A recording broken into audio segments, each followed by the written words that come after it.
ఒకటేంటంటే మీకు ATM card size ఉంటుందండి ఇది.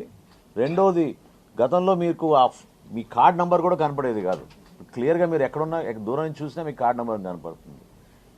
మహానుభావుల ఫోటోలు లేవు, వాళ్ళ రంగులు లేవు. ఓకేనా? క్లియర్గా స్పష్టంగా ప్రభుత్వ చిహ్నాలు ఉన్నాయి. దాని తోడు క్యూఆర్ కోడ్ ఉంటుంది సెక్యూరిటీ కోసం.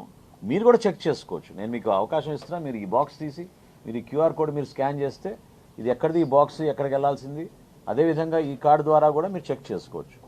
సో ఎప్పుడైతే వినియోగదారులు ఉపయోగించుకుంటారో వాళ్ళ కుటుంబ సభ్యుల వివరాలతో సహా నమోదు చేసాం. అది తప్పకుండా మనకి రేషన్ డెలివరీలో సర్వీసెస్ మరింత ఇంప్రూవ్ అవుతాయి. ఇది ఒక ఐడి కార్డుగా మారిపోయింది కాబట్టి రైస్ కార్డు అందరికీ కూడా ఉపయోగపడే విధంగా ఈ ఏటీఎం కార్డ్ సైజులో మనం తీసుకొచ్చాం ఈరోజు.